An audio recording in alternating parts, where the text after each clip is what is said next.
শুভেচ্ছা সহ আমন্ত্রণ প্রত্যেককে এটিএন সংলাপে আপনাদের সাথে আছি আমি আমিনুল মজলিস। দর্শক, আপনারা জানেন সমসাময়িক ও জনগুরুত্বপূর্ণ বিভিন্ন বিষয় নিয়ে আমাদের আলোচনা অনুষ্ঠান। আমাদের আজকের আলোচ্য বিষয় সংস্কারের যৌক্তিক সময়। এ বিষয়ে আলাপ করবার জন্য স্টুডিওতে রয়েছেন দুজন সম্মানিত অতিথি। আমাদের সাথে রয়েছেন বাংলাদেশ জাতীয়তাবাদী দল বিএনপি চেয়ারপারসনের উপদেষ্টা জনাব হাবিবুর রহমান হাবিব, রয়েছেন সিনিয়র সাংবাদিক জনাব মোস্তফা কামাল, এবং আমাদের সাথে অনলাইনে যুক্ত আছেন নাজমুল হক প্রধান, সাধারণ সম্পাদক বাংলাদেশ জাসদ। প্রিয় দর্শক, আপনারা যারা অনুষ্ঠান দেখছেন, আশা করছি পুরো অনুষ্ঠান জুড়েই আপনাদেরকে সাথে পাবো। আপনাদেরকে এতার্থে জানিয়ে রাখি, অনুষ্ঠানটি সরাসরি ফেসবুকে সম্প্রচারিত হচ্ছে। সেক্ষেত্রে facebook.com/ATN বাংলা অনলাইন এই লিঙ্কে ক্লিক করলে আপনারা অনুষ্ঠানটি দেখতে পাবেন। আমরা পুরো আলোচনায় যাব, তার আগে দিনের শিরোনামগুলো একটু দেখে আসি। প্রধান শিরোনাম যেগুলো রয়েছে একটু দেখে আসি। বিগত সরকারের আমলে প্রভাবশালীরা কে কত টাকা আত্মসাৎ করেছে তার হিসেব হচ্ছে প্রধান উপদেষ্টার কার্যালয়ে। ডক্টর দেবপ্রিয়কে প্রধান করে শ্বেতপত্র প্রণয়ন কমিটি।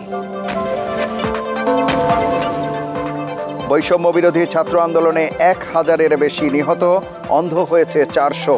চিকিৎসা দিতে আসছেন যুক্তরাষ্ট্রের বিশেষজ্ঞ ডাক্তাররা।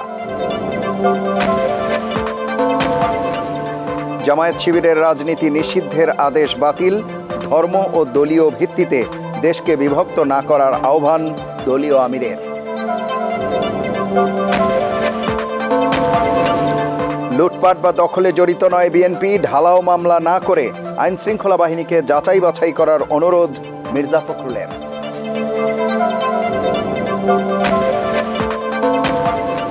এবং নোয়াখালীর বন্যা কবলিত গ্রামে এখনও আটকা বহু মানুষ, যোগাযোগ বিচ্ছিন্ন, পৌঁছেনি ত্রাণ, দুর্বিষহ দুর্গতদের জীবন। জনাব হাবিবুর রহমান হাবিব, আমরা প্রধান শিরোনাম দেখছিলাম। আজকের যে আমাদের আলোচ্য বিষয় সংস্কারের যৌক্তিক সময়, একটি প্রেক্ষাপট ছাত্র জনতার যে আন্দোলন, বিজয় আমরা বলছি দ্বিতীয়বারের মতো, এই সব কিছুর পরে যে অন্তর্বর্তীকালীন সরকারটি ক্ষমতা নিয়েছে, তাদের হাতেও অনেক কাজ, সংস্কার এবং যেই প্রত্যাশা দীর্ঘদিনের একটি গ্রহণযোগ্য অবাধ সুষ্ঠু নির্বাচন, তার ক্ষেত্র প্রস্তুত করার জন্য আমরা বলি যে সংস্কারের প্রয়োজন। দীর্ঘ 16 বছরের যে জঞ্জাল, রন্ধ্রে রন্ধ্রে দুর্নীতি আকণ্ঠ নিমজ্জিত, সেই জায়গাতে সংস্কারের প্রয়োজন, নির্বাচনেরও প্রয়োজন রয়েছে অবশ্যই, অনস্বীকার্য সে বিষয়টি। জনপ্রতিনিধিরা দেশ চালাবেন, সেটি কাম্য, কিন্তু যে সংস্কারের প্রয়োজন তাতে কতটা যৌক্তিক সময় নিয়ে প্রশ্ন উঠছে। কেউ বলছে তড়িঘড়ি হয়ে যাচ্ছে কিনা। সার্বিকভাবে বিষয়গুলো নিয়ে আপনার মন্তব্য শুনবো। আপনাকে ধন্যবাদ। আপনার মাধ্যমে এটিএন বাংলার দর্শক শ্রোতা, দেশ এবং দেশের বাইরে থেকে যারা দেখছেন তাদেরকে আমার সশ্রদ্ধ সালাম। আমার দুজন সহ আলোচক, সাবেক স্বাধীনতা জাতীয় বীর জনাব নাজমুল হক প্রধান এবং প্রখ্যাত সাংবাদিক মোস্তফা কামালকে শুভেচ্ছা। আসলে শত শহীদের রক্তের বিনিময়ে আমরা যে পরিবেশ বা যে গণতন্ত্র অর্জন করতে যাচ্ছি, তাদের প্রতি শ্রদ্ধা নিবেদন করছি। শত শত গুলিবিদ্ধ আহত এবং যারা চিরজীবনের জন্য অন্ধ হয়ে গেছেন তাদের প্রতি সমবেদনা জ্ঞাপন করে আমি কথা বলতে চাচ্ছি। সংস্কার অবশ্যই প্রয়োজন আছে, কারণ আর সংস্কার করবেনটা কোথায়? সব জায়গায় তো কিচ্ছু না, সব জায়গায় এমন অবস্থা করে গেছে যে আপনার শিক্ষা প্রতিষ্ঠান যাবেন কী করে গেছে, আপনার স্বাস্থ্যে যাবেন কী করে গেছে, আপনার কোথায় যাবেন, প্রশাসন সমস্ত কিছুকে দুর্নীতিবাজ বানিয়ে ফেলেছে। প্রত্যেকে নিজেরা চুরি করেছে, প্রশাসনকে চুরি করেছে এবং তারা আজকে একাকার করে ফেলেছিল। এবং দেখেন, একটা সময় ছিল তারা গর্ব ভরে বলতো এই আওয়ামী লীগ যতদিন আছে শেখ হাসিনা বেঁচে আছে, আমাদের একটা শেখ হাসিনা আছে, অতএব আমাদের কোনো নেই, রোল মডেল নানান কাহিনী বলেছে। এখন দ্বিতীয় অর্জনের কথা, স্বাধীনতা অর্জনের কথা বললেন, কিন্তু আমার কাছে একটু ব্যাখ্যাটা অন্যরকম বলবো। আমরা কিন্তু 9 বছর আন্দোলন করে দীপালি শাহ, জাফর জানাল থেকে শুরু করে নূর হোসেন, ডক্টর মিলন, জিহাদের রক্ত বিনিময়ে কিন্তু আমরা 90 সালে সরেছে এরশাদের হাত থেকে ক্ষমতা আমরা উদ্ধার করেছিলাম। হয়তো পরবর্তী সময় আস্তে আস্তে আমাদের গণতান্ত্রিক সমাজ ব্যবস্থা আমরা ওইভাবে টিকে রাখতে পারিনি, কিন্তু ওরা কিন্তু অর্জন ছিল তখন। সেটি গণ অভ্যুত্থান, সেটাও গণ অভ্যুত্থান, সেটাকে বিপ্লব, সেটা ছাত্র গণ অভ্যুত্থান, আর এটা মহা গণ বিস্ফোরণ হয়েছে, এটা বিপ্লব বিপ্লব বলেছে। তো বিপ্লব আর অভ্যুত্থানের একটা পার্থক্য আছে। এবং এটা দেখেন, এটা কেন হলো? এরশাদ ক্ষমতা অবৈধভাবে দখল করেছিল, সেও ভোট কেটেছে, ভোট করতে দেয়নি। কিন্তু এই যে এরা যেটা করেছে, সর্বক্ষেত্রে দুর্নীতি, অনাচার, অত্যাচার, অবিচার, মিথ্যা মামলা, মানে সাজা, বিভিন্ন দিয়ে এমন অবস্থা করেছে, দ্রব্যের ঊর্ধ্বগতি, সমস্ত মানুষ বিক্ষুব্ধ হয়ে গেছে। যে কারণে এটা তো কোনো ঘটনা ঘটার কথা ছিল না। 2018 সালে যে কোটা সংস্কার করতো 20% রেখে, ছাত্ররা তো মাঠে আসতো না। সরকার জিদ ধরে আত্মহমিকাতে করে দিলে বাতিল। আবার একটা জাতীয় নির্বাচন করলো একদলীয়ভাবে, তারপরে উপজেলা নির্বাচন করে মনে করলো আমরা ক্ষমতার দৈত্য হয়ে গেছি। এখন যদি আবার কোটাকে আমরা ফিরিয়ে নিয়ে আসি, এরা কিছুই করতে পারে আন্দোলনে। এটা হলো প্রথম কথা। দ্বিতীয়ত কথা হলো এই, এমনভাবে দুর্নীতিগুলি সামনে আসতেছিল সরকারের বিভিন্ন বেঞ্জি রাজনীতি থেকে শুরু করে, তারা ভাবতেছিল, ভয় আতঙ্কিত ছিল, যে কোনো মুহূর্তে তাদের খালি উপরে আসবে। দুর্নীতি তারা করেছে আরও বেশি। এই দুর্নীতিকে ঢাকার জন্য, জনগণের চোখকে অন্যদিকে ফিরিয়ে নেওয়ার জন্য তারা এই যে কোটাটা তারা আবার ফিরিয়ে নিল। এবং ওবায়দুল কাদের সাহেব বললেনই আমার ছাত্রলীগই যথেষ্ট। এই যে আত্মহমিকার থেকে যদি না হতো, যদি সংস্কার মানে কোটা যদি আপনার পুনর্বহাল না করতো, না পরবর্তীতে তো আদালতে যে বিষয়গুলো সেট করার চেষ্টা করে, হ্যাঁ সেটা এইটা যদি আগে করতো, এবং এইটা যদি প্রথম যদি সংক্ষিপ্ত রায় না দিয়ে এটাতে পূর্ণাঙ্গ রায় দিয়ে বলতো, তাকে তো ওই জায়গায় থেমে যায়। তাহলে ছাত্ররা তো আপনার এক দফাও চায় নাই, তারা অন্য কিছু চায় না। তাদের দাবি ছিল তাদের শুরুর দিকে সবই তো এখন সরকার বেপরোয়া ওই জায়গায় গেল বলেই কিন্তু মানুষ যত নামলো। মানুষের তো এই নামার পিছনে কারণ প্রত্যেকটা মানুষ প্রতিটা জায়গায় অবহেলিত, অত্যাচার, নির্যাতিত, অসম্মানিত, অপমানিত হতো, যে কারণে সমস্ত মানুষ নেমে গেছে। দেখেন মজার একটা ব্যাপার, দেখেন এই আন্দোলনে 136 জন মারা গেছে বিএনপি, ছাত্রদল, যুবদল, এরা 73 জন মারা গেছে সম্ভবত জামাত শিবির, 63 জন মারা গেছে ছাত্র এবং ঘরে বসে থেকে শিশু থেকে শুরু করে যারা 17 বছরের কম। ছাত্ররা মারা গেছে কিন্তু 50-এর নিচে। এর বাইরে হলো আর 300-র মতো সাধারণ মানুষ। তো তাদেরকে এখানে ইয়ে নেই, তাদের তো অবদান আছে। সব কিছু মিলে এটা বিপ্লব বলেন, যাই বলেন, এটা হয়েছে সবার অবদানের মধ্য দিয়ে। আমরা যে দীর্ঘ 15 বছর 16 বছর ধরে এই যে অত্যাচার নির্যাতিত হচ্ছে, গুম খুনের শিকার হচ্ছে, বেগম খালেদা জিয়া মিথ্যা মামলা সাজা পেয়েছে, তারেক রহমান একের পর সাজা পেয়েছে, ডাক্তার জুবাইদুর রহমানের মতো মানুষকেও দুদক সাজা দিয়েছে। সব কিছু মিলে টাকা পাচার, ভোট হয় না, এই মিলে মানুষের ভিতরে যে ইয়ে ছিল, ক্ষোভ ছিল, সেটা কিন্তু বই প্রকার। তা নাহলে সরকার পতন হবে, গণভবন ভেঙে তুলমার করবে কেন? সরকারের পতন হওয়ার সঙ্গে সঙ্গে জাতীয় সংসদ ভবন ভাঙার কি ছিল? মানে এর আগেও তো সরকারের পতন হয়েছে। এবং দেখেন বেগম খালেদা জিয়া 96 সালে ক্ষমতা হস্তান্তর করলেন, বীরের মতো এসে বিএনপি অফিসের সামনে লক্ষ জনতার সামনে ভাষণ দিয়ে বাড়ি চলে গেলেন। 2006 সালে ক্ষমতা হস্তান্তর করলেন, বীরের মতো বিশাল মিটিং করে চলে গেলেন। তার মানে জনরোষটা বিএনপির উপর ছিল না, জনরোষটা ছিল না, ততটা ছিল না, ছিলই না। ওইটা তাদের গণতন্ত্র দরকার ছিল, ওইটুকু পেয়েছে যথেষ্ট। সে সময় কিছু আন্দোলন হয়েছে, কিন্তু ওইটা জনরোষ না, ওইটা গণতন্ত্রের জন্য, নিরপেক্ষ সরকারের জন্য। এইটা ছিল আন্দোলন। অবরোধ হয়েছে, অসহযোগ হয়েছে, সেগুলো 173 জন শুধু ইয়ের জন্য, মানে তত্ত্বাবধায়ক সরকারের জন্য সেটাই হয়েছে। কিন্তু শেষ দিকে এসে অবরোধ হয়েছে, সরকারি কর্মকর্তা হয়েছে। তো এই যে এইবারে 2006 সালে এসে হলো যেটা, সেটা 96-তেও যেটি হয়েছে, 96 তো সেটা গণতন্ত্র মঞ্চ করলাম আমি, সেখানে সরকারি কর্মচারী এসে 71 ঘোষণা করে, আমার চোখে আমি তো এটা ছিলাম।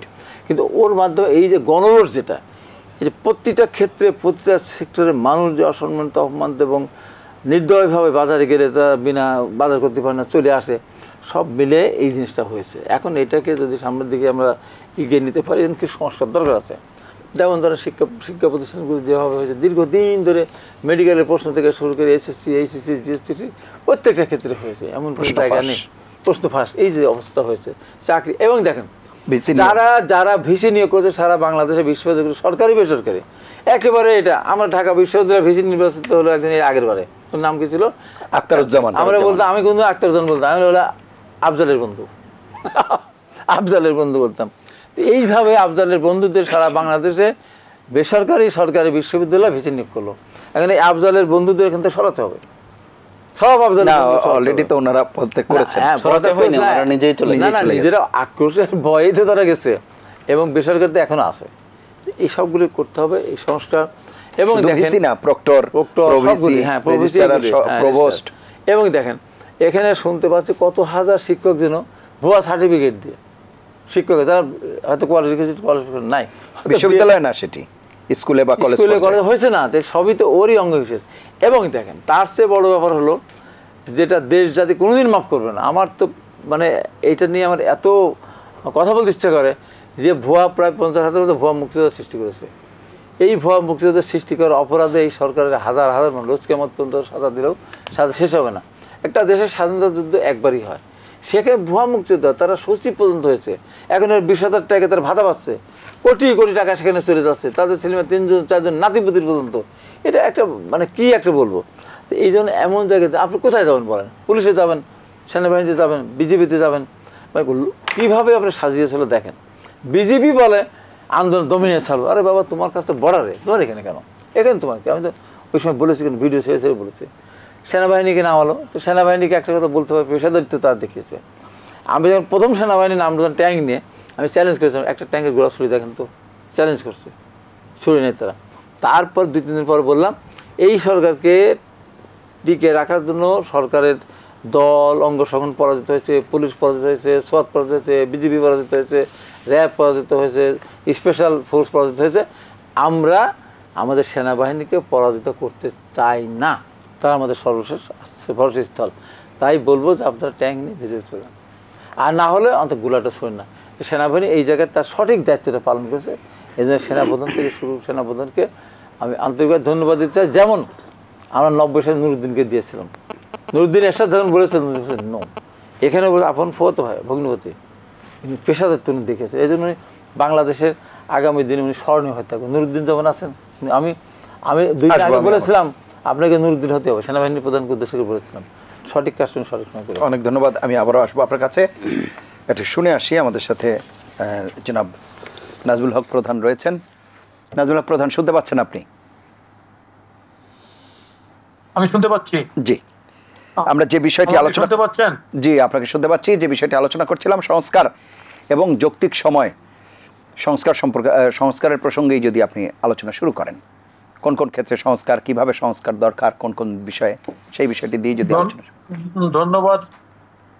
ধন্যবাদ আপনাকে। বিষয়টা হচ্ছে যে আমরা দেশ স্বাধীনের পর থেকে যদি হিসাব করি, পালাক্রমে আজকে হাবিব ভাই যে দলটা রিপ্রেজেন্ট করেন, এই দল, আওয়ামী লীগ, এরা জাতীয় পার্টি, পালাক্রমে এই দলগুলি ক্ষমতা ছিল।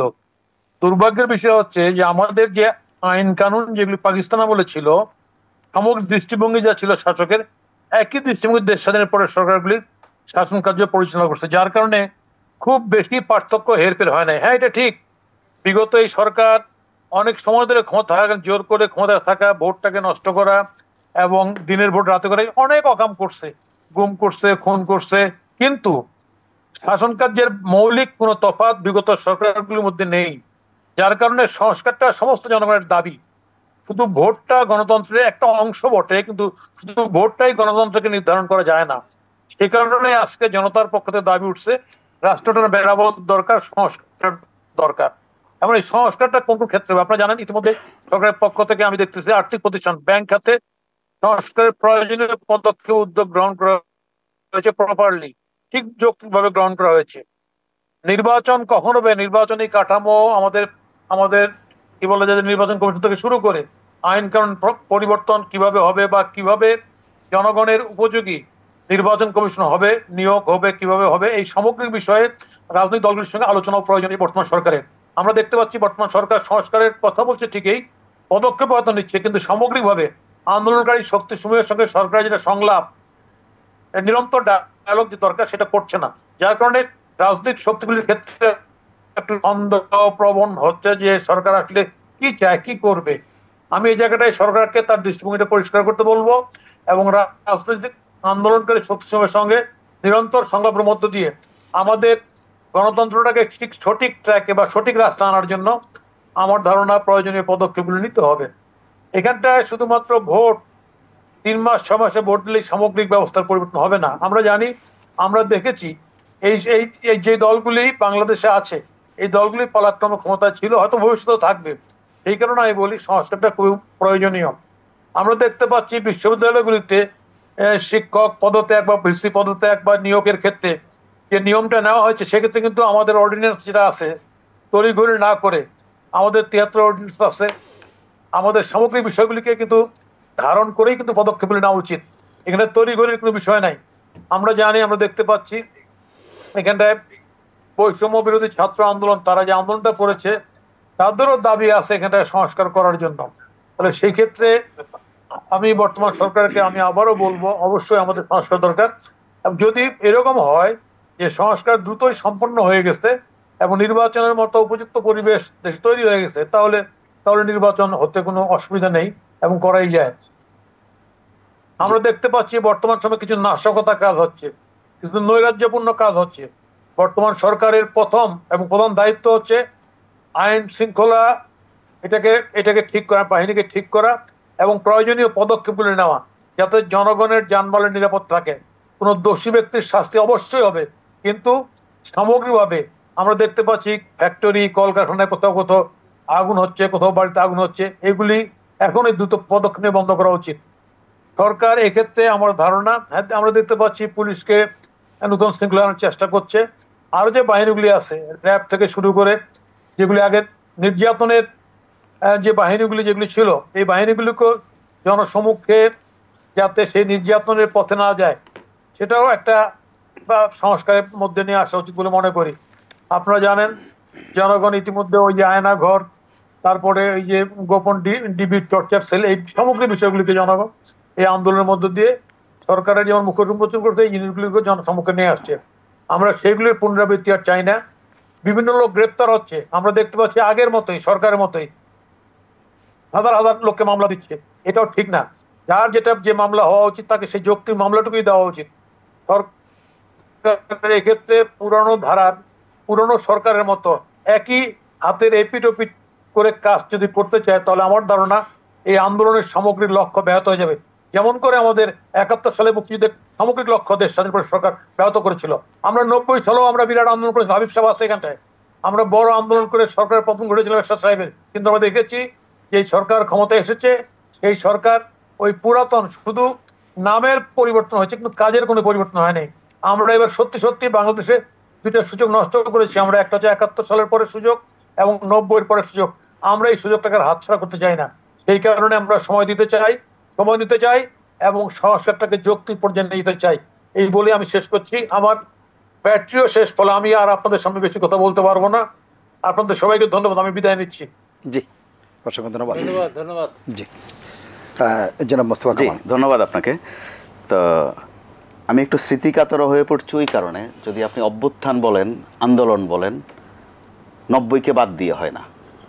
তো আমি স্মৃতিকাতর ওই কারণে, 90-এর দুজন নির্মোহ নেতা বলতে যেটা বোঝায় ছাত্রনেতা, দুজনের সাথে আজকে সংযোগ আপনার এই অনুষ্ঠানের মাধ্যমে।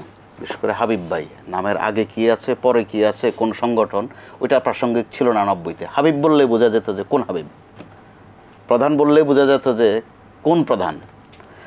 ওই রকম একটা আন্দোলন তারা করেছিলেন এবং সফলও হয়েছেন, কিন্তু পরবর্তীতে সংস্কারের আবশ্যকতা ছিল, সেটা হয়নি।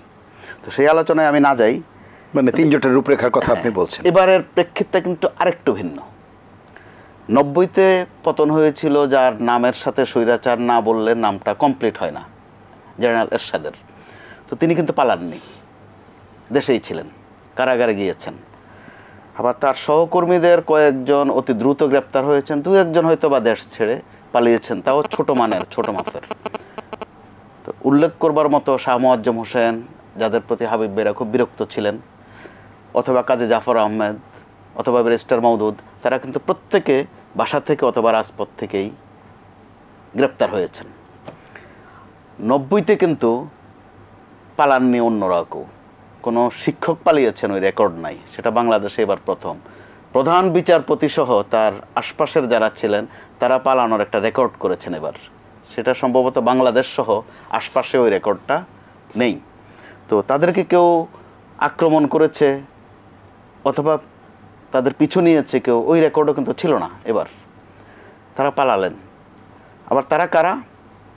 যে বিচারপতি মাত্র কদিন আগেও বলেছেন যে তিনি সাংবিধানিক রাজনীতিক, স্পর্ধা দেখেন, সংবিধান সম্মত শপথবদ্ধ রাজনীতিক। আরেকজন বললেন যে এসব রাস্তায় আন্দোলন করে দাবি পূরণ করা হয় না, স্বয়ং প্রধান বিচারপতি।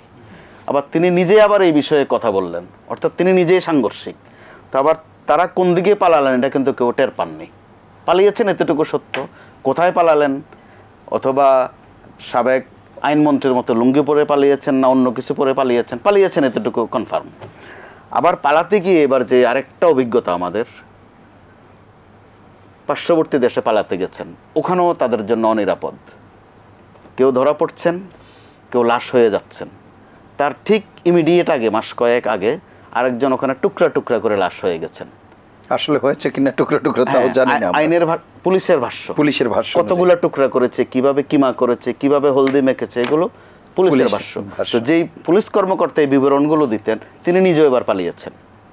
অর্থাৎ আমি বলতে চাচ্ছি টিভির হারুনের কথা। আচ্ছা, তার ঠিক ইমিডিয়েট আগে একজন বেনজির পালিয়েছেন। একজনে নজির উনি বাংলাদেশে, এতই নজির যে ওনার মতো উনি বাংলাদেশের প্রথম আইজি অথবা তিনি শেষ আইজি। খিচুনি, হুঙ্কার, আস্তিন গুটানো, এক একজন কিন্তু এক একটা রেকর্ড তৈরি করেছেন। তো তখন 90-এর যে ফরম্যাটটা ছিল এবার একটা একটু ভিন্ন। এবার তো শুরুতে তাচ্ছিল্যই করা হয়েছে, আবার তাদেরকে আন্দোলনকারী বলতেও স্বীকার করেনি সরকার। তাদের নাম হচ্ছে দুষ্কৃতিকারী, নাশকতাকারী, আর মাঝে মধ্যে জঙ্গি। অর্থাৎ রাষ্ট্রের দিক থেকে যে দম্ভ, এমনকি আমাদের গণমাধ্যমকে পর্যন্ত হাতে কলমে শেখানো চেষ্টা হয়েছে যে নিহত কাকে বলে, মৃত্যু কাকে বলে, প্রাণহানি কাকে বলে। কোনো ত্রুটি হচ্ছে, শব্দ পাওয়া যাচ্ছে না, এরকম কিছু। ঠিক আছে। তো এরকম একটা অবস্থায় ছাত্ররা কিন্তু দেখিয়ে দিয়েছে। হাবিব ভাইরা, প্রধান ভাইরা ছিলেন ম্যাচিউরড ছাত্র, আর এবার ছিল একদম স্কুল সহ। তো এবার যেটা হলো, ছাত্রদের কোনো মোটামুটি রাজধানী কেন্দ্রিকই ছিল, যদি 90টা, জি অনেকটা, বা আপনি বলতে পারেন প্রেস ক্লাব নয়াপল্টন কেন্দ্রিক বললেও বোধহয় বেশি ভুল হবে না। তো তখন কিন্তু এক পর্যায়ে এসে যিনি বেশি কথা বলতেন, শাহ মোয়াজ্জেম হোসেন, উনি বলছিলেন 0 পয়েন্ট দিয়ে কোথায় পদত্যাগ করবো, অর্থাৎ সম্মতি আছে। আর এবারেরটা হচ্ছে যে না, আমি পালাবো না।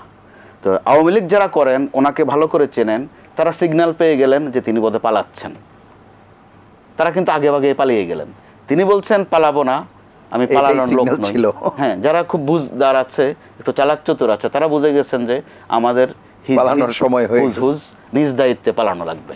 তো পালিয়েছেন কয়েকজন, এমপি পালিয়েছেন, মন্ত্রী পালিয়েছেন। তখন তারা সাবেক না, কিন্তু একদম টাটকা এমপি, টাটকা মন্ত্রী, তারা পালিয়েছেন। অর্থাৎ দৌড়ে ফার্স্ট হওয়া যেটারে বলে, তারা দৌড়ে ফার্স্ট হয়ে গেলেন। তো এর থেকে নমুনা বোঝা যাচ্ছিল। কিন্তু তারপরে সরকার কিন্তু চেষ্টা করেছে বা বোঝানোর চেষ্টা করেছে যে আমরা খেই হারাইনি, আমরা পালাবো না। এমনকি ধরে ধরে বিভিন্ন সেক্টর থেকে নিয়ে বলা হয়েছে যে আমরা এই সরকারের সাথে আছি। একদিকে লাশ পড়ছে, আরেকদিকে বলছে জীবনে মরণে আছি, জীবনে আছি, মরণে আছি, প্রথমত আছি, দ্বিতীয়ত আছি। অর্থাৎ শেষ পর্যন্ত এই যে একটা তামাশা করা। অর্থাৎ তারা, আমরা জানমালের ক্ষতি কিন্তু দেখছি, তখন দেখা গেল মালের ক্ষতির একটা বিবরণ দেয়া হচ্ছে, জানের ক্ষতি কিন্তু অগ্রাহ্য করা হচ্ছে। কিন্তু বলার সময় বলছে জানমাল। কতজনের মৃত্যু হয়েছে বা নিহত হয়েছেন সেটার চেয়ে রাস্তাঘাটে কোথায় ক্ষতি হয়েছে সেটাকে বর্ণনা করার, সাক্ষী জোগাড় করার, এমনকি যাদের স্বজন হারিয়েছে তাদেরকে ঢাকায় ধরে নিয়ে আসা, এনে ফটো সেশন করা, তাদেরকে দিয়ে বলানো যে আমারও স্বজন হারিয়েছে, আপনাদেরও হারিয়েছে, আপনারা একটু হাসিয়ে দেন, কান্নাটা থামিয়ে একটু হাসি দেন। হারুন সাহেব যেটা করলেন, ধরে নিয়ে আসলেন ছাত্রদেরকে, তাদের কাছ থেকে আদায় করলেন, আমাদেরকে তিনি খুব আদর করেছেন, আপ্যায়ন করেছেন। তাদের স্বজনদেরও ধরে নিয়ে আসা হয়েছে, স্বজনরাও বলেছে যে তারা ভালো আছে, ভালো ব্যবহার পেয়েছি। এই যে তামাশাগুলো জাতির সাথে, স্বজনরাও খাওয়া দাওয়া করেছে, হ্যাঁ, যে আমাদেরকে ভালো খাইয়েছেন উনি এতই ভালো মানুষ। তো দেখা গেল ওনারও পালানো লাগলো। কোন দিকে পালিয়েছেন আজ পর্যন্ত কিন্তু উদ্ধার করা যায়নি। অর্থাৎ এই যে পলায়নের কাহিনীটা, প্রধান ভাই যেটা বললেন যে একটা সন্দেহ পোষণ করেছেন যে আগেও ধরপাকড়গুলো, বিশেষ করে 111-এরটাই সম্ভবত তিনি মিন করছেন, ধরপাকড়গুলোর মধ্যে একটা সামঞ্জস্য আছে, সেটা বলতে চাচ্ছেন। কিন্তু এবারের প্রেক্ষিতে একটু ভিন্ন। এবারের তত্ত্বাবধায়ক সরকার অথবা অন্তর্বর্তীকালীন সরকার যেই নামেই রাখেন, তার কিন্তু সিলেবাসটা মোটা, কাজের পরিধি ব্যাপক। যেটা আপনি শিরোনামে এনেছেন যে যৌক্তিক সময়, আমি বলতে চাই একদম এখনই সময়। তো এখন যদি তিনি সংস্কার করতে যান, তিনি কি আবুলের বদলে বাবুলরে আনবেন, বাবুলের বদলে শিমুলরে আনবেন? সেটা না, পদ্ধতির সংস্কার। এই যে কয়েকটা বর্ণনা দিলাম, এই সংস্কার। তো সংস্কারের প্রশ্নে আপনি বলবেন যে কোনটা প্রথম, সেটা নির্ণয় করা কঠিন হবে, কারণ সর্বাঙ্গে ব্যথা। আপনি ওষুধটা কোন জায়গা থেকে শুরু করবেন? তো তো আমি যদি অভিভাবকের জায়গা থেকে দেখি, আমি বলবো যে আগে দ্রুত শিক্ষা প্রতিষ্ঠানগুলো খোলা উচিত। আবার যদি আমি একটু জীবনের প্রশ্নে দেখি, পেটের প্রশ্নে দেখি, রিজিকের প্রশ্নে দেখি, তো বলবো যে বাজার সহ অর্থনৈতিক বিষয়গুলো আগে দরকার। আবার যদি আমি একজন গণমাধ্যম কর্মী হিসাবে দেখি, আমি 1, 2, 3 নির্ণয় করতে পারবো না। কিন্তু এর মধ্যে যেটা আলোচিত, আবার একটু সন্দেহ আছে, কেউ কেউ মৃদুভাবে সন্দেহ পোষণ করছেন, বিশেষ করে বিএনপির দিক থেকে, যে সময় দিতে চাই, কিন্তু সময়টা কত, তারা কিন্তু প্রশাসনের যে ব্যাপারটা মারাত্মক, সেই জায়গায় তো নিঃসন্দেহে সংস্কারের অবশ্যই দরকার আছে। তো কি সংস্কার দরকার? পদ্ধতির। কিন্তু আরেকটা নমুনা কিন্তু দেখা যাচ্ছে গত কয়েকদিন, চাই চাই চাই চাই, মানতে হবে, মেনে নাও, দাবি দাবি, মানে এখানে ওখানে এখানে ওখানে। এই কথাটা এখন ক্ষেত্রে যেটা দেখা গেল, ব্যাপক আলোচনা হচ্ছে যে আনসারের নামেও কেউ চাই চাই করতে গেল, আয়নাঘরের বদলে এখন বায়নাঘর শুরু হয়েছে। তো আনসারের নামে যারা গেলেন, একটা পর্যায়ে দেখা গেল যে তাদের প্যান্টগুলো নতুন, জামাটা নতুন, শুধু ভিতরে কাপড়গুলো পুরনো। এটা কিন্তু পাওয়া গেল। দেখা গেল যে এই চাই চাই পার্টি আসলে চাইয়ের জন্য আসেনি, তারা ভিন্ন ঘটনার চেষ্টা করেছেন। ঠিক ইমিডিয়েট আগে যেটা করেছেন বিচারালয় থেকে, আমরা বিচারিক কু বা জুডিশিয়াল কু এগুলো বলে থাকি, দেখি নাই কখনো, এবার কিন্তু নমুনা দেখা গেল, ফুল বেঞ্চ কোর্ট আহ্বান করছিল। আবার এবার আসেন শিক্ষাঙ্গনে, তাদেরকেও কিন্তু কেউ তাড়া করেনি। তারা কার আগে কে যাবেন, যিনি বলেছেন তিনি ইউনিভার্সিটির ভাইস চ্যান্সেলরের চেয়ে তিনি যুবলীগের চেয়ারম্যান হওয়া সম্মানের, মানসিকতাটা ওই জায়গায় চলে গেছে। ঢাকা বিশ্ববিদ্যালয়ের ভাইস চ্যান্সেলর, তার বিশ্ববিদ্যালয়ে গবেষণা কি পরিমাণ আছে, স্টাডি কি পরিমাণ আছে, তারপরে জার্নাল কি পরিমাণ আছে, ওই আলোচনায় না গিয়ে তিনি কি বললেন, যেহেতু এখানে 10 টাকায় সিঙ্গারা পাওয়া যায়, অর্থাৎ মানটা কোথায় নিয়ে গেলেন। তিনিও কোন দিক দিয়ে কোথায় পালিয়েছেন, তিনি কিন্তু সদ্য তিনিও মনে করেছেন দৌড় দেওয়া দরকার, নাই কিন্তু কোথাও পাবেন না। আর যারা একদম টাটকা ছিলেন, কারেন্ট ছিলেন, তারাও কে কোন দিক দিয়ে পালিয়েছেন এখন পর্যন্ত তথ্য নেই, কিন্তু পালিয়েছেন এটা সত্য। একে একে সকল বিশ্ববিদ্যালয়ে সেটার ধারাবাহিকতা কোথাও কোথাও অনিবার্যভাবে মফস্বলে, কলেজে, স্কুলেও পড়ে গেছে। এখন দেখতে বা শুনতে এটা খারাপ লাগে। শিক্ষক তো এই শিক্ষকরা শিক্ষকতার নামে আসলে কি করেছেন, কিভাবে ক্ষমতাসীন দলের মজলিস পুরা করেছেন, তাবেদারি করেছেন, দলের হুঙ্কার দিয়েছেন, তাদের আমলনামাটা সম্ভবত নমুনায় বলছে তাদের হাতেও ছিল। এখন কি দৌড় দেওয়া দরকার না পালানো দরকার? তারা জনাব মোস্তফা কামাল, আরেকটি বিষয় আপনি বলবেন কিনা, এই যে শিক্ষা প্রতিষ্ঠানের কথা যখন আমরা আলোচনা করছি, দলীয় ভিত্তিতে বিভিন্ন জায়গায় শিক্ষক নিয়োগের যে বিষয়টি বলছেন, বা মানে প্রধান জায়গায় সবচেয়ে উপরের জায়গা যেটি, সেটি ভিসি, প্রভিসি বা রেজিস্ট্রার, সেগুলো একটি বিষয় বিশ্ববিদ্যালয় পর্যায়ে। স্কুল কলেজ পর্যায়েও আমরা দেখছি যে ছাত্ররা বিভিন্ন রকম দাবি দেওয়া নিয়ে যাচ্ছে। এটি কি অনেকটা মানে ঢালাও হয়ে যাচ্ছে কিনা, যে অনেক জায়গায় হয়তো কারো কারো প্রতি অবিচারও করা হচ্ছে কিনা, মানে এই অবশ্যই হচ্ছে। ওই ধরনের আপনি যেহেতু গণমাধ্যমের মানুষ, আপনার কাছে তথ্য আছে, গণমাধ্যমের কর্মী হিসেবে কিছু তথ্য আছে। আবার আমি নিজে একটা কলেজের চেয়ারম্যান, অত্যন্ত নামকরা কলেজ, কুমিল্লা কমার্স কলেজ। এতে করে আশপাশের কলেজগুলোর কিছু খবরও আমার কাছে আছে, তিক্ত খবর আছে, মধুর খবরও আছে। তাদেরকে প্রোটেক্ট করার তথ্য আছে যে না, গড় এটা করা ঠিক নয়। আমি নিজে যেটা আক্রান্ত সেটাও আমি একটু বলতে চাই। আমি কোনো দল করি না, আবার আমার পেশাটাই হচ্ছে নির্দলীয় পেশা। তো এই পতনের 4-5 দিন আগেও কোনো এক জায়গা থেকে একটা হুঙ্কার যে আপনার এই কলেজের নামে জামাতি একটা গন্ধ আছে। তারপর জামাতি গন্ধ যখন আছেই, আমরা দয়া করে আমির পর্যায়ে নিয়ে যান, ছোটোখাটো জায়গায় রাখেন না। তো এই যে তামাশাগুলো, ক্রিয়া বিক্রিয়া বলতে একটা কথা আছে। আপনি কি পরিমাণ টর্চার করেছেন, যে ভুগেছে সে কিন্তু জানে, ভুক্তভোগী সবচেয়ে গায়ের ব্যথা বেশি জানে। তো তাৎক্ষণিক কিছু প্রতিক্রিয়া হচ্ছে, আর এই সুযোগে কিছু আজে বাজে কাজও হচ্ছে, ব্যক্তি পর্যায়ে আক্রোশ, কাউকে ফাঁসানো। তো এগুলো যখন আপনি তথ্যভেদ করতে যাবেন, দেখবেন যে গোলমাল আছে ওখানেও। না, আবার এই যে মনে করেন আমরা কেউ কেউ খুব আক্ষেপ করছি, নিঃসন্দেহে সেটি দৃষ্টিকটুও, যেটি আমরা আদালত প্রাঙ্গণে দেখছি, আসামিদের উপরে যা করা হচ্ছে, এটি নিয়ে অনেকে কথাবার্তা বলছে। বিচারের আগে বিচার যেন না হয়, মাননীয় প্রধান উপদেষ্টা বলেছেন, সেটা না করতে। প্রেক্ষাপটটাও কি আমাদের বিবেচনা করতে হবে কিনা? দীর্ঘ 16 বছরে মানুষের ভিতর যে ক্ষোভ, যে রাগ, মানে যে বিষয়গুলো রয়েছে, তার বিপরীতে এসে ক্ষোভের একটা প্রতিফলন এখানে অবশ্যই আছে কিনা, আবার রকম আমরা দেখি। মাননীয় আইন উপদেষ্টাই যে কথা বলেছেন, আমি তার কথাটি উদ্ধৃত করে কোটানকোটি বলছি, যে অন্যান্য গণমাধ্যম কর্মীদেরও আমরা দেখেছি বিগত সরকারের সময়, যেমন উনি সরাসরি মাহমুদুর রহমানের কথা উল্লেখ করেই বলেছেন যে আদালত প্রাঙ্গণে রক্তাক্ত করা হয়েছে বা তখন হয়তো এই প্রশ্নগুলো আসেনি। আজকে যখন আসা উচিত ছিল, জি সেই সময় কারণ যে কাণ্ডগুলো এখন ঘটেছে বেশি ঘটছে পরিমাণ বেশি, কারণ আপনি তো 15 বছর ধরে করেছেন। হ্যাঁ, এবং দিনে দিনে তো সেটি সহ্য করার কারণেই হয়তো সরকারের আশকারা হোক প্রশ্রয় হোক সেটি হয়েছে। একইভাবে আপনি দেখেন মাহমুদুর রহমান সাহেবকে যখন টর্চার করা হয়, টর্চারের চেয়ে বেশি আলোচনায় এসেছে তিনি কি সাংবাদিক কিনা। অর্থাৎ একটা বিষয়কে আপনি আরেক দিকে নিয়ে গেলেন যে তিনি একজন ইঞ্জিনিয়ার, তিনি সাংবাদিক কেন, অতএব ওনাকে যে টর্চার করা হচ্ছে এটা জায়েজ আছে। কিন্তু হয়তো এই কথা অপ্রিয় সত্য যে আমাদের গণমাধ্যমের আবার ব্যারিস্টার মইনুল সাহেব উনি দুনিয়াতে নাই, তার বিরুদ্ধে ওয়ারেন্টও হয়েছে। অর্থাৎ বেপরোয়াপনা, একদিকে রাজনৈতিকভাবে যে আমার ছাত্রলীগে যথেষ্ট, আপনি আবার ওই কথায় অটল নাই, সেই দায় হয়তো আমাদের গণমাধ্যমেরও আছে। কারণ আমার স্বীকার করতে হবে, এই যে পালানোর কথা বললাম বিভিন্ন সেক্টরের, আমাদের গণমাধ্যম কর্মীরাও কেউ কেউ পালিয়েছেন। এটা আমাদের এই পেশার জন্য কিন্তু দুঃখজনক। আবার সংখ্যায় গুনলে আপনি আঙ্গুল গুনে যদি উপরের দিকে তোলেন 8-10 জনের বেশি পাবেন না। তাদের দায় আমাদের। আরেকটি বিষয় যে আমরা যখন একজনের উপর সে ভিন্ন মতের হলেই তার উপর যখন কোনো আক্রমণ হচ্ছে, তখন আমরা যেমন মানে আমি অতীত সরকারের কথা বলছি, যখন আমরা সেটি সয়ে গেছি কিংবা সেটিতে কোনো বাদানুবাদ করিনি, সেটি বিতর্ক করিনি, তখন পর্যায়ক্রমে নিজের উপর যখন আসছে তখন ব্যথা পাচ্ছি, তখন কাতরাচ্ছি যে কাজটা ভালো না এরকম। কারণ আমরা ভাবা উচিত ছিল যে একসময় এটা আমাদের উপরে এইভাবে নির্মম ভাবে আসতে পারে। যখন পর্যন্ত আপনার উপরে এসেছে তখন পর্যন্ত আমার খুব খারাপ লাগেনি, যখন আমার উপর পড়লো ততক্ষণে আমার মনে হয় যে কাজটা ভালো নেই। আরও আলাপ করব, বিস্তর আলোচনা এগুলো। আমরা জনাব হাবিবুর রহমান হাবিবের কাছে যাব। জনাব হাবিবুর রহমান হাবিব, সার্বিক বিষয়গুলো নিয়ে আপনি বক্তব্য দেবেন, কিন্তু পাশাপাশি যে কথাটি জনাব মোস্তফা কামালও বলছিলেন এবং নাজমুল হক প্রধানও বলে গেছেন যে এই যে একটি অবস্থা তৈরি হয়েছে বিপ্লব পরবর্তী যে অবস্থা, তাতে করে একদিকে আছে কিছু ষড়যন্ত্রের কথা আমরা শুনছি বা আমরা আলামত দেখতে পাচ্ছি, যেটি সুযোগ নেওয়া হচ্ছে, আবার দলীয় পরিচয়ও বিভিন্ন জায়গায় বিভিন্ন রকম অসঙ্গতি দেখা যাচ্ছে, সেগুলো দলের ভাব। আপনারা হয়তো সাধ্যমতো চেষ্টা করছেন দলীয় শৃঙ্খলা ভঙ্গ যেখানে অ্যাড্রেস করার চেষ্টা করছেন, তারপরও ওই ঘটনাগুলো ঘটছে কিনা বা কেউ কেউ ব্যক্তিগত স্বার্থ চরিতার্থ করার জন্য দলের নাম নিচ্ছে কিনা, সেই বিষয়গুলো একটু উল্লেখ করবেন। শুনেন,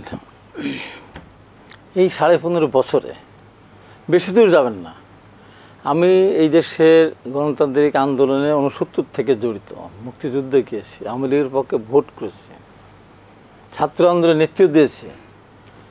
আমি নির্বাচন করতে গেলাম 2018 সালে, কীভাবে আমাকে গুলি করা হলো, কীভাবে আমাকে আহত করা হলো, ক্ষত বিক্ষত, হেলিকপ্টারে আসলাম।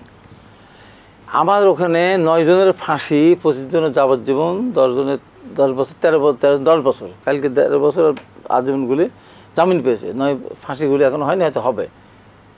ওই ঘটনার দিনে আমার উপর যে আক্রমণ করা হয়েছিল, ওই ঘটনার দিন যে আহত তার চেয়ে বেশি। আমি জেলা বিএনপির আহ্বায়ক, আমি মিটিং করে শান্তিপূর্ণ একটা করে যে লোডশেডিংয়ের প্রতিবাদে আমার উপর আক্রমণ করা হলো। আর কোথায় যাবেন আপনি? আমার দিকে আপনি তাকান না কেন? মানুষ আজকে যারা বলছে, যারা আওয়ামী লীগের দরদি আসছে, তাদের বলি ঘুরে আসেন, যান আমার শাহপুর ইউনিয়নের আলহাজ বোর্ড থেকে। আমি আফগানিস্তানের ধ্বংস দেখি নাই, আমি গাজার ধ্বংস দেখি নাই, আমি ইউক্রেনে যেতে পারছি না। আমার ওখানে গিয়ে দেখেন যে কীভাবে এই আওয়ামী সন্ত্রাসটা ধ্বংস করেছে, একটা পাড়াকে কীভাবে ধ্বংস করেছে, কি নির্মম অত্যাচার। আমাদের কত ছেলে হাত নেই, পা নেই, পায়ে গুলি করে দিয়েছে। আপনার ইলেকট্রিক, আমার নিজের ছোটো ভাইকে তো ইলেকট্রিক শক দিয়ে আমাকে বাসায় বাসায় ঘুরিয়ে নিয়ে বেড়াচ্ছে। এগুলি একবার ঘুরে করবেন না? আমার জমি দখল করে নিয়েছে, আমার খাল দখল করে, আমার পুকুর দখল করে নিয়েছে, আমার বাপদাদার সম্পত্তি দখল করে তা লুট করেছে। আজকে সেগুলি সব ভুলে গেছি আমরা, ভুলে যাবো? জয়নুল আবেদিন ফারুককে যেভাবে পিটানো হলো, একজন জাতীয় সংসদ বিরোধী দল হুইপ, তাকে এইভাবে পিটাতে পারে? পৃথিবীর নজির আছে? একটা ঘটনাকে সব ঘটনাকে ব্রাউন করে দিবে না? ব্যারিস্টার মারা গেছেন, নাসিমা ভাট্টিকে কী বললো, আপনাকে একটা এইরকম মানের একটা মেয়ে আমি ভাবতে চাই, তার জন্য তাকে যেভাবে হয়রানি করলো। কোথায় আছেন আপনি? আমার উপরেই তো আমার গাড়ি পুরানো করে টকশো থেকে ধরে নিয়ে গেল, সাজা দিল, 4 বছর নির্বাচন অর্ধ ঘোষণা করলো। আমি ম্যাডাম খালেদা জিয়াকে অন্যায়ভাবে সাজা দিয়েছে, তার বিরুদ্ধে বক্তব্য দিলাম, তার কারণে আমাকে 5 মাস আমাকে সাজা খাটতে হলো। যে কী করেছে এরা, এখন কিছু কিছু মানুষ ভুলে যাচ্ছে আওয়ামী লীগের অত্যাচার নির্যাতনের যে ইতিহাস। এই 15 বছর এক জায়গা করা যায়। বিডিআর হত্যার কথা বলেন, স্বাধীনতা যুদ্ধতে এতগুলো সেনাপ্রধান মানে সেনাবাহিনীতে এত বড় অফিসার মারা যায়নি। একেবারে এটা আওয়ামী লীগ 100% দায়ী। আমি তো ঢাকা শহরে ছিলাম, যদি ট্যাঙ্ক ঢুকিয়ে দিত, উপর থেকে হেলিকপ্টার গুলি করতো, ওরা মারতে পারতো। তার চেয়ে বড় অপরাধ এটা মেয়েদের তার পরিবারদের উপর মেয়েদের উপর যে নির্যাতন করেছে পৃথিবীর ইতিহাস এই নির্যাতন হলে এক দেশের সাধারণ সিপাহীরা অফিসারদের এদের যে মান সম্মান হানি করেছে। একবার কি প্রধানমন্ত্রীর চোখে একটু পানি এসেছে? এই যে শত শত ছাত্ররা মারা গেল, আবু সাইদ মারা গেল, আমি সেদিন বলেছিলাম কোনো 1 নম্বর আসামি হওয়া উচিত, তারপর আইজিপি, তারপর স্বরাষ্ট্রমন্ত্রী তারা হবে। উনি মেট্রো রেল থেকে চোখেতে পানি পড়তেছে, ঝরঝর করে পানি পড়তেছে, তো কষ্ট করে উনি নিজের সাথে বানিয়েছেন, দুর্নীতি করেছেন। আবু সাইদের রক্তের মূল্য নেই। একটা মৃত্যু 100টা মেট্রো রেল এসছে, অনেক অনেক অনেক অনেক বেশি বেদনার। ওনার ভেতরে সেই চোখের পানি ছিল না, বরঞ্চ উনি যেটা বললেন যে তাদেরকে নিয়ে এসে হাসতে বাধ্য করা হয়েছে। হাসো, আমাকে যেমন ধরেন র্যাব ধরলো, আমাকে যথেষ্ট সম্মান করেছে, বলবো না। তারপর যখন আমাকে রাত্রিবেলাতে শুটিং এইটা ছবিটা নিল, সকালবেলা যখন আমাকে বলে স্যার একটু দোতলা ওঠেন, দোতলা উঠলাম, ওঠার পরে নাম দেখে হেসে দিছি, ওই স্যার একটু হাসেন না, আমরা তো একটা ছবি নিচ্ছি। আমি হাসছি এই কারণে আমাকে স্যার রাখলো খুব সম্মান করে, দোতলা নিয়ে গেল, নিচে নামতে, ওইটা আমার হাসি লাগছে। আমি শুটিং হচ্ছে এটা। চিন্তা করেন যে প্রধানমন্ত্রী এই ধরনের নির্মম হত্যাকাণ্ডের শিকার হলো, তাদেরকে নিয়ে এসে তামাশা করলো। হারুন নিজে ভাতের হোটেল খুললো, উপহাস তামাশা কত। কষ্টচন্দ্র রায়কে পিটিয়ে রাস্তায় ফেলে দিল, এরপরে নিয়ে যায় আবার আপ্যায়ন করেছে, এরপরে আপ্যায়ন করেছে, তারপর ছবি ছেড়েছে। এদের অপকর্ম শেষ নাই। খাওয়ার সময় আবার বলছে যে একটু হাসেন। হ্যাঁ, খাবার সময় হাসেন। বেঞ্জির যা করেছে, আয়নাঘর যা করেছে, এদের কি বলবো এদেরকে? পৃথিবীর ইতিহাস মাহমুদুর রহমানের কথা বলেন তো, কীভাবে তাকে পিটাচ্ছে? সে তো লুটেরা ছিল না, এদের মতো ডাকাত ছিল না, তার মতো লোককে যেভাবে মানে পঙ্গু বানিয়ে ফেলে দেওয়ার মতো আর কি। তাই আমি বলবো যে এই সমস্তগুলোকে এই করতে হলে আমি একটা কথা বলবো, গণতন্ত্রের প্রধান মান্নান আমাদের নরেন্দ্র প্রধান বলে গেছে, আপনার তরকারি রান্না সমস্ত মশলা দেন, খাসির মাংস রান্না করেন, পাখির মাংস রান্না করেন, যদি লবণ না দেয় ওটা খাওয়া যাবে না। ঠিক যাই আপনি বলেন না কেন, গণতন্ত্র বলেন, দেশ বলেন, যাই বলেন, ভোটটা যদি সুন্দর না হয় তো লবণ ছাড়া তরকারির মতো ওটা কোনো কাজে লাগে না। তো আজকে গণতন্ত্রের ভোটটা হলেন, ভোটটা দিতে পারে না। কত ছাত্ররা তারা ভোটার হয়েছিল, এই প্রজন্ম 3বার তারা ভোট দিতে পারে না। এর অপরাধের সীমা আছে আপনি বলেন তো? এই যে সমস্ত বলছে আমাদের আরেকটা কথা, এই আওয়ামী লীগের কথা বলছে, তার দলের নেত্রী পালিয়ে গেল। পৃথিবীর ইতিহাসে এভাবে পালিয়েছে, দুবেলা খাবার খেতে পারলো না, একটা ভাষণ দিতে পারলো না, সমস্ত নেতাকর্মীদেরকে ফেলে চলে গেল। এখনও সেই আওয়ামী লীগ উঁকি ঝুঁকি মারতে চায়। তারপরে ষড়যন্ত্র দেখলাম, উনি যেটা বললেন যে আনসার ষড়যন্ত্র, তার বিচারপতিদের, এই বিচারপতিদের কী করা উচিত? এদের তো প্রথম গ্রেপ্তার করা উচিত। এই যে খায়রুল হক, এই আজকে বাংলাদেশের যত হত্যাকাণ্ড, আওয়ামী লীগের পালিয়ে যাওয়া, আওয়ামী লীগের নেতারা এই যে বিচার পান না, হ্যাঁ হয়তো সরকারের সুযোগ সুবিধা ভোগ করেছে, ও তো এমপি মন্ত্রী ছিল না, ও নিজের জীবনকে নিরাপদ মনে করে নাই, চলে গেল ভারতে, যে থেকে বিএসএফের দ্বারা গুলিবিদ্ধ মারা গেছে। এই যে কেন হলো? এই খায়রুল হকের রায়ের কারণে। এই খায়রুল হক, যে আমি খায়রুল হকের কথা আগে বলে আমি অ্যারেস্ট হয়েছিলাম চ্যানেল 24 থেকে, ও মারা গেলে ওর হাড় গোড় টেস্ট করা, ওর বিচার করা হবে। ও বাংলাদেশকে যে অস্থিরতার ভিতরে দিয়ে গিয়েছে, আপনি চিন্তা করেন যে ওইটার তত্ত্ব বিধান বাতিল না করতো, তাহলে এই রাহাজানি, খুন খারাপি, এত অত্যাচার নির্যাতন আওয়ামী লীগকে পালাতে হতো না। হ্যাঁ, একটা সরকার যাচ্ছে, একটা সরকার আসতেছে। এই যে প্রধান বিচারপতি ধরেন, আমাকে জামিন দিল না, আমাকে সাজা কমালো না। আরও ব্যারিস্টার কাজল যখন আমার ওটা জামিন চাইতে গেছে, মানে আপিল করেছিল, হ্যাঁ ব্যারিস্টার রুহুল কুদ্দুস কাজল, তাকে দুজন আছে এই জন্য, হ্যাঁ রুহুল কুদ্দুস কাজল ব্যারিস্টার, তো ওকে আর হুমকি দিয়েছে যে আপনার জামিন তার জন্য আসছেন, আপনাকে তো ঢুকানো দরকার। কোথায় প্রধান বিচারপতি বলছেন? হ্যাঁ, ওবায়দুল হাসান। হ্যাঁ, ওবায়দুল হাসান। এবং সে আমাকে তো জানে, মানে উকিল, মানে অ্যাডভোকেটকেই উনি বলছেন যে আপনাকেও, হ্যাঁ ব্যারিস্টার কাজলকে বলেছে যে আপনি তার জন্য আসছেন, আপনাকে তো ভিতরে ঢুকানো দরকার, এই কথা বলেছে। আমি তো এখনো সামনে দেখা হলে প্রধান বিচারপতি নামলে ডাক্তার শাহিন কেমন আছো, এনায়তুর রহমান বিচারপতি, তাকে দেখা হয়ে যায় না কেমন আছো, তাহলে আমাদের অনেক জুনিয়র তো এরা। এই যে অহমিকা, রাস্তায় আন্দোলন করে দাবি আদায় হবে, ছাত্ররা যে কি অহমিকা। আমি বললাম বের এসে প্রথম দিন থেকে বলা শুরু করেছে, এই সরকার থাকবে না, যাবে যাবে যাবে, আমি তো বলে গেছি। এবং আমি বললাম যে প্রধান বিচারপতি আপনি আমাকে সাজা কমান নাই, জামিন দেন নাই, আমার কোনো আপত্তি নাই। মানে খালেদা জিয়ার বিরুদ্ধে যে সাজা দিয়েছিল তার বিরুদ্ধে আমি করেছি, আমাকে তো আদালত শুনেছেন যে আমি কি বলছি। সাবেক ছাত্র সংগঠন সেও ছিল। হ্যাঁ, এখন দেখেন সে কি করলো, এস আলম গ্রুপের দুর্নীতি তদন্ত করা যাবে না, প্রধান বিচারপতি বেঞ্চ সেই রায় দিল। আমি বললাম এই অধিকার আপনাকে কে দিল? আমি বের হয়ে প্রথম দিনই বলেছি এই অধিকার আপনাকে কে দিল, মুক্তিযুদ্ধকে আমরা দেশ স্বাধীন করেছি, আপনি প্রধান বিচারপতি একজন দুর্নীতিবাদের তদন্ত করা যাবে, কথা বলে অধিকার আপনার নেই। আমাকে সাথে বললো কালকে আবার অ্যারেস্ট হবেন। আবার কেন 10 বার যদি অ্যারেস্ট হবে বলতেই থাকবো অন্যায় এই লুটেরাদের বিরুদ্ধে। এটা লুটেরা, এটাকে বিচারক নাকি? এটাকে বিচারক। ঢাকা বিশ্ববিদ্যালয়ে আক্তার যেমন ছিল আফজালের বন্ধু, এরা তো বিচারক হওয়ার যোগ্যতা নাই এদের। এরা এই যে দেশটাকে মনে করেছিল তাদের নিজের দেশ, প্রথমে তো নিজে তো বলেছে আমার বাবা দেশ স্বাধীন করেছে, আমার দেশ, আমি যা কিছু তাই করবো, আমি 1 কেজি বেগুনে 2 কেজি লবণ দেবো, খাইলে খাও না খাইলে না খাও। এই হলো তাদের অবস্থা, অহমিকা, ওবায়দুল কাদের অহমিকা, প্রত্যেকটা এমপি মন্ত্রী। তা আমি মনে করি একটা ফ্যাসিস্ট সরকার, একটা গণহত্যাকারী সরকারের যারা করেছে, এই দলের আগামী দিনে বাংলাদেশে তাদের রাজনীতি নিষিদ্ধ হওয়া উচিত, ভোটে আসতে দেওয়ার কোনো সুযোগই দেওয়া উচিত না। সেই সাথে হাসান ইনুর হাত 14 দল এবং এই 24 সাল পর্যন্ত যে এরশাদের স্বৈরাচারের যে দল জিএম কাদের এবং রওশন দালালি না করতো, 2018 সালের নির্বাচনটা ওইভাবে হয় না, 2014 সালের নির্বাচনটা হয় না, এবারে যদি জিএম কাদের দালালি না করে 2024 সালের নির্বাচনটা হয় না। এদের বাংলাদেশের রাজনীতি যেন করতে না পারে, ভোট যেন করতে না পারে। ওনারা তো বলছেন ওরা পরিস্থিতির শিকার। পরিস্থিতির শিকার কি? এরা বাংলা ক্ষমতা দখল করেছিল তো সংসদ ভেঙে দেয় না, এদের দেওয়া উচিত না। এই কারণে এরা এদের কাছে কোটি অবৈধ টাকা আছে, এই টাকা নিয়ে তারা মাঠে নামবে, নির্বাচন হলে তারা মারতে পারবে না।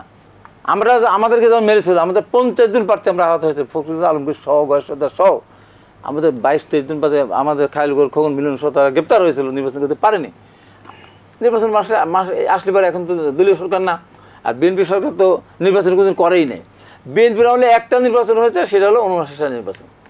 আর যেটা করেছে 96 সালে, ওটা ম্যাডাম খালেদাকে স্যালুট দিতে হবে। ওই নির্বাচনটা করেই তো তত্ত্বাবধায়ক বিধান বাংলাদেশ সংযোগ,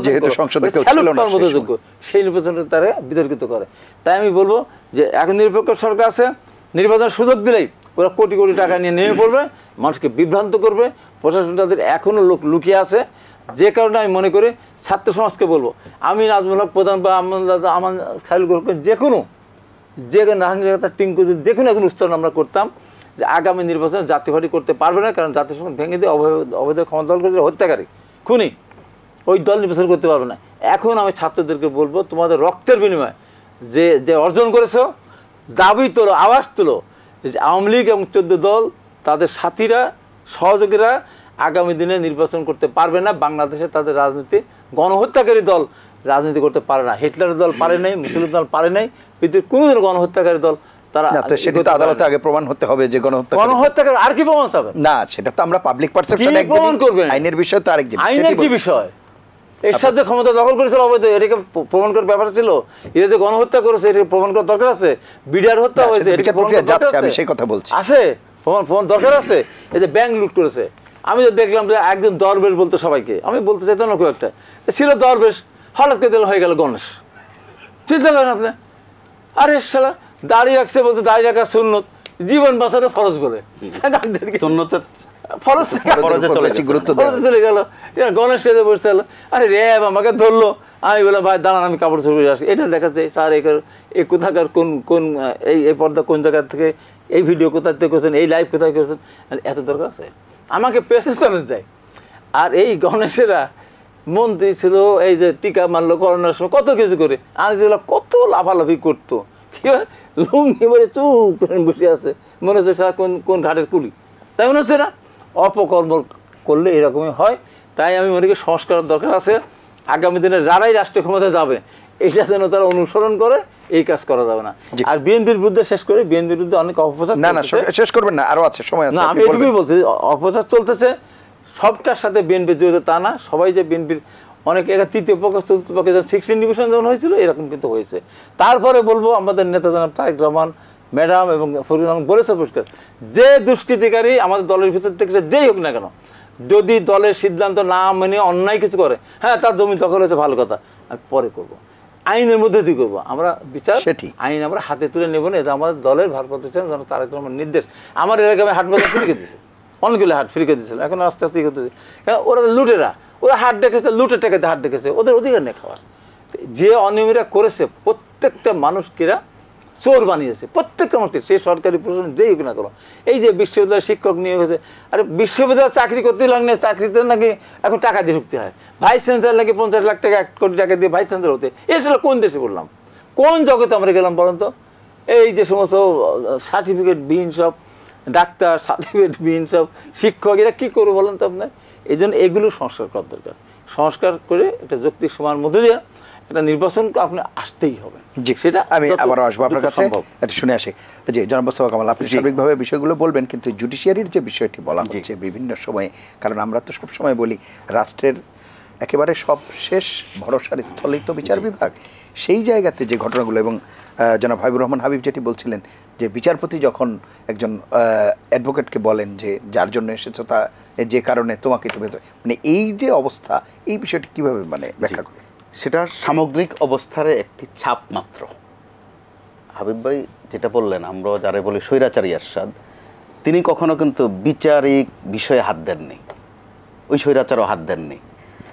বিশ্ববিদ্যালয়ের শিক্ষকদের নিয়োগ, পদোন্নতি, পদায়ন, ওই সময় কারা বিশ্ববিদ্যালয়ের ভিসি ছিল আমরা তো জানি। এর জেরে যেটা হয়ে গেল, প্রধান বিচারপতির নাম হয়ে গেল শাহিন ভাই। উনি যত না প্রধান বিচারপতি, তার চেয়ে বেশি উনি হচ্ছেন শাহিন ভাই। ওখানে একটু চা খাইতে যায়, উনি আবার এটাতে ধন্য হন। আরো কয়েকজন বিচারপতি। এটা করতে করতে যেটা হয়ে গেল, সর্বশেষ হাবিব ভাই যেদিন মুক্তি পেলেন, ঘটনাচক্র ওই দিন আমার সাথে ওনার টক শো ছিল। উনি চাচ্ছিলেন বলতে যে ওনার সাথে কি করা হয়েছে। আমি বারবার ইশারা দিয়ে অথবা বিরতির সময় ওনাকে বোঝানোর চেষ্টা করেছি যে বললেন না, কারণ হাবিব ভাই বলতে গেলে বলে ফেলবেন।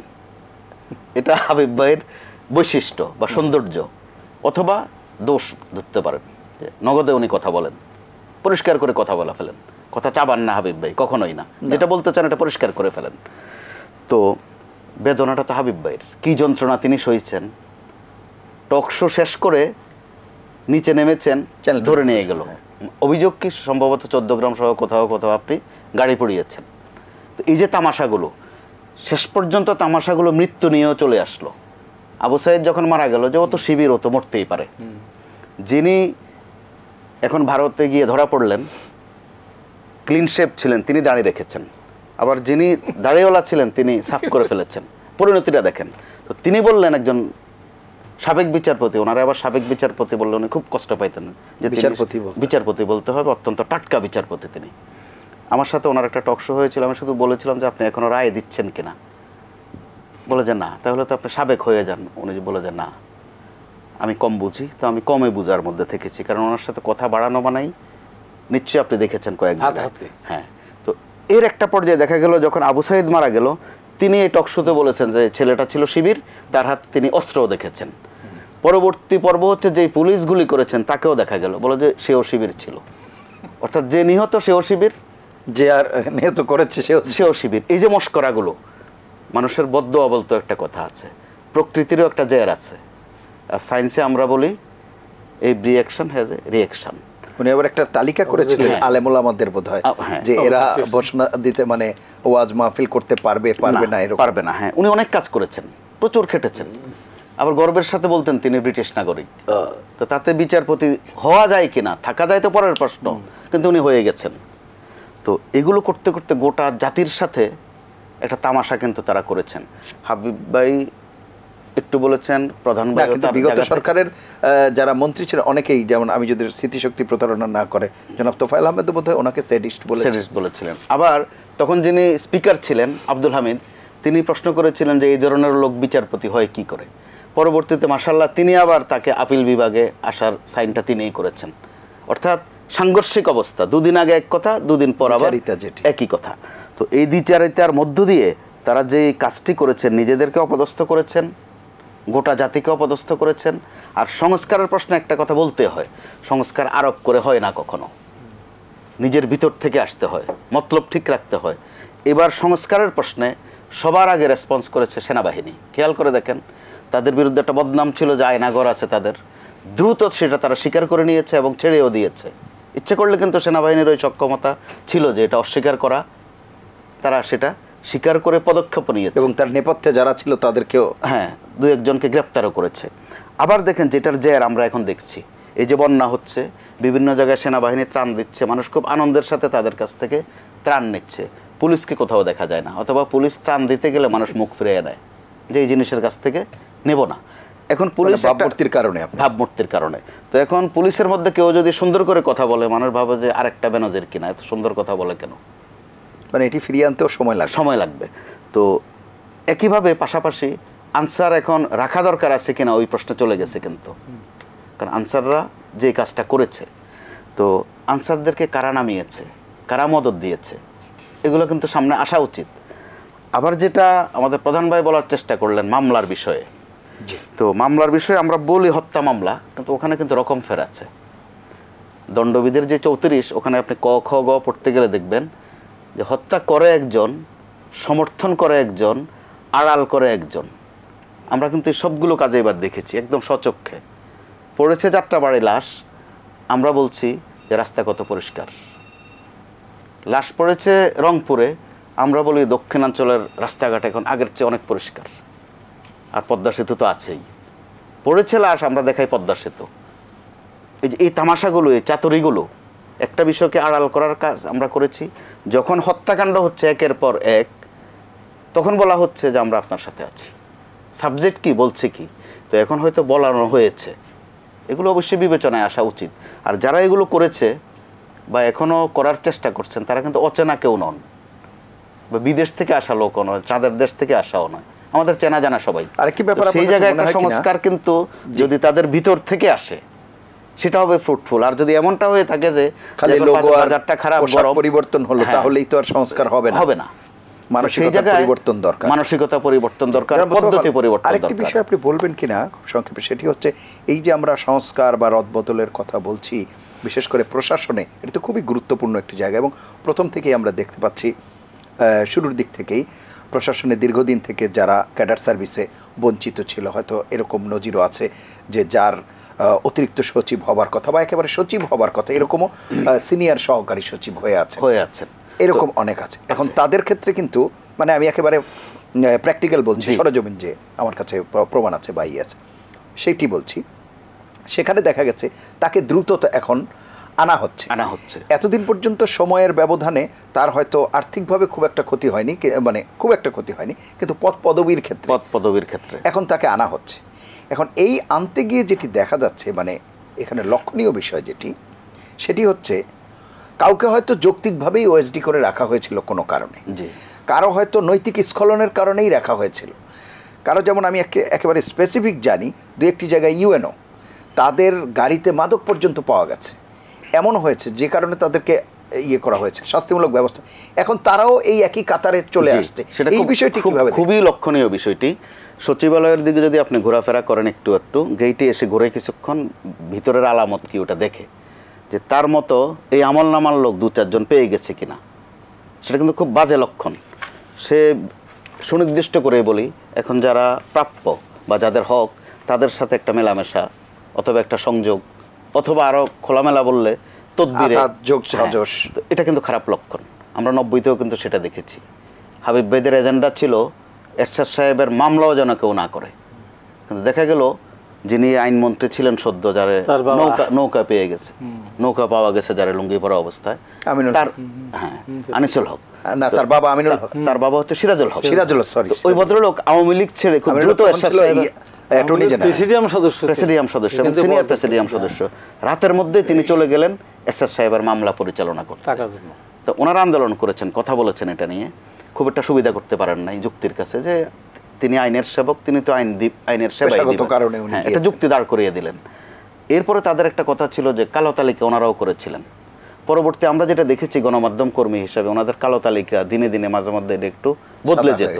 হ্যাঁ, এক নামের আগে পরে আরেকজন, সিরিয়ালটা এদিকে যেত।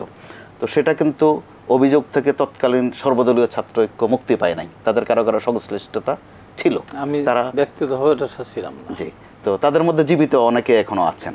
তো এবার যেটা হচ্ছে, যদি ওই জায়গায় একটু সতর্ক হন, এটা নিয়ে বিস্তারিত তদন্তের দরকার নাই, কিন্তু ফিল্টারিং দরকার নাই, সবাই সবাইরে চেনেন, কে কোথায় কি ছিলেন, কে কি বলেছেন, এই যুগে এগুলো গোপন থাকার বিষয় নয়। এখন যেটা সচিবালয়ে হয়, পুলিশে হচ্ছে, তার নাম হচ্ছে তেগি নেতা। তো কিন্তু তার ভোগ কিন্তু আমরা দেখেছি, সে ত্যাগের মধ্যে ছিল না, ভোগের মধ্যেই ছিল। এখন নতুন করে আবার ভোগের মধ্যে থেকে সে তারপরে আবার সেই ত্যাগের সুবিধা পাবে। এখন এটা পরিস্থিতি বা আলামত, সিভিল অ্যাডমিনিস্ট্রেশনে এটা, পুলিশেও সেটা। দ্বিতীয় দিক হচ্ছে রাজনীতিতেও সেটা কিন্তু একটু একটু উকে দিচ্ছে, যেটা লক্ষণ আপনি দেখেন বাম যেই নেতাদেরকে আমরা নাম ধরতে এখন আর সমস্যা নাই বা ওই হারে ভয়ও নাই, হাসানুল হক ইনু অথবা রাশেদ খান মেনন, তারা বলছেন 14 দলের তারা দায়ী নন, আওয়ামী লীগ যত অপকর্ম করেছে এগুলো তারা নেবেন না। তো ছাত্রদের অ্যাক্টিভিটিসগুলো খেয়াল করেন, তারা বলেছেন এই কথাটা দুপুরে, অর্থাৎ মনে করিয়ে দিয়েছেন, বিকেলেই তাদের বিরুদ্ধে মামলা, সন্ধ্যা একজন অ্যারেস্ট, একজন 2 দিন গ্যাপ দিয়ে।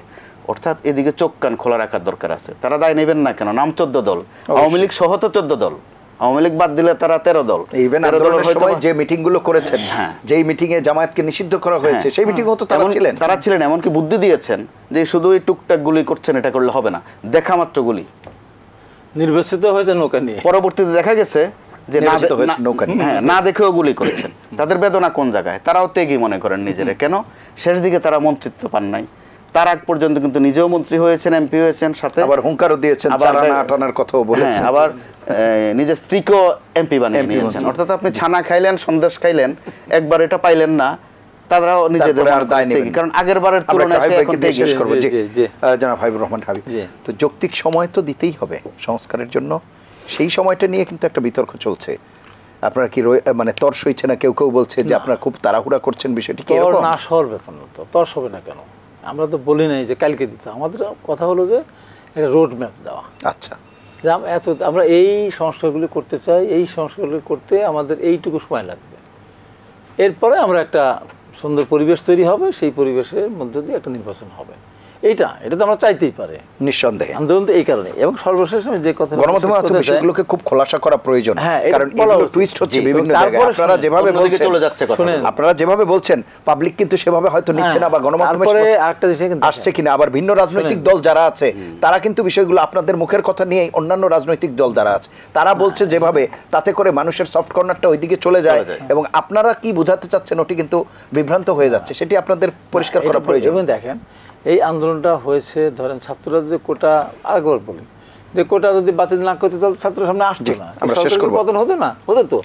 এখন সরকার এই যে রাজনৈতিক দলগুলি এত যারা ত্যাগ করলো, কষ্ট করলো, জেল জুলুম খাটলো, তাদের সাথে সরকার পরামর্শ করার দরকার আছে অবশ্যই। তাছাড়া কি আপনি যাই আপনি করতে চান? অসংখ্য ধন্যবাদ আপনাদের অনুষ্ঠানে অংশ নেওয়ার জন্য। প্রিয় দর্শক, এই ছিল আজকের এটিএন সংলাপ। পরবর্তী অনুষ্ঠান দেখার আমন্ত্রণ জানিয়ে বিদায় নিচ্ছি। সবাই ভালো থাকবেন, সুস্থ থাকবেন, আশা করি এটিএন বাংলার সঙ্গেই থাকবেন। আল্লাহ হাফেজ।